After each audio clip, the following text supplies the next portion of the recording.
Bunaziwa from Romania kag isa ka malamig nga adlaw diri sa amon. Kita niyo ba naga-jacket ako kag subong gali maminta ako diri sang amon nga kudal. Tingnan niyo.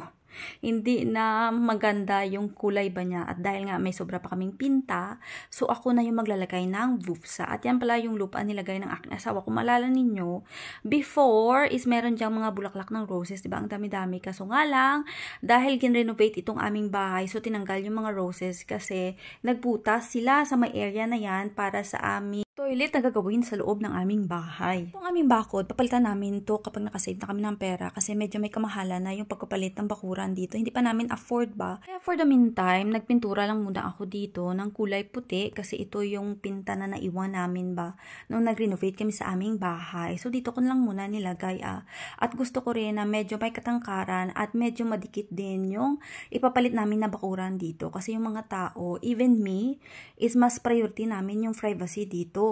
At alam nyo ba, i-share ko lang na yung aming mga kapitbahay dito, super bait talaga. Nung bago pa lang kami, binigyan kami dito ng itlog, talaga 1 dozen of egg, bali mga 3 bahay yata yung nagbigay sa amin. Sabi ko ba, grabe naman ka-generous yung mga tao dito ba?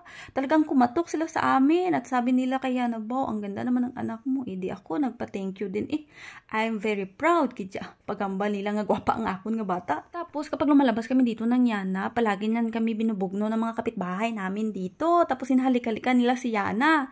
Then last time, yung asawa ko, ginhagad siya ng aming kapitbahay na uminom ba sila sa Tiangge. Kasi malapit man kami dito sa Tiangge, yung nakita nyo na binag ko din ba na bumili kami ng Yana. Aba, pag uwi ng aking asawa, binigyan talaga siya ng pure na wine ba out of the ubas kasi gumawa yung aming kapitbahay. Sabi ko, aba, ang dami namang mga generous na tao dito na kapitbahay natin. Swerte talaga kami ng aking asawa mo. So ito na tapos na pala yung aking pagpipinta dito sa may bakod namin. Hindi pa na siya fully finishing kasi kulang pala yung pinta ko. Bibili pa kami ng aking asawa. Tapos pumasok na ako at gagawa ako ng pagkain ng aking asawa na babaunin niya. Tomorrow, naluto ko na to siya last time. Kaso nga lang, wala akong cheese. Masarap to kapag may cheese. Bali, 3 kamatis. Tinanggalan ko yan ng buto. Tapos maglalagay lang tayo dyan na 3 itlog kasi 3 kamatis, diba? Tapos naglagay rin ako dyan ng kunting asin, paminta. Tapos masarap nga sabi ko sa inyo kapag may cheese. Then ilalagay ko siya dito sa aking air fryer para mas mabilis lang ba. Pero kapag wala kayong air fryer, pwede nyo rin ilagay sa inyong oven ba. Tapos yan na yung kanyang itsura at ilalagay ko na siya dito sa baunan ng aking asawa. Yan yung kanyang pagkain. Tapos maglalagay rin ako ng prutas para sa kanyang pa-side dish ba. Tapos tinapay kasi tinapay is life yung aking asawa. At ito na yung magiging pagkain ng aking asawa by tomorrow. Tapos nag-prepare na rin ako ng magiging pagkain ng Yana kasi nagugutom na talaga siya. Tinatawag niya na ako.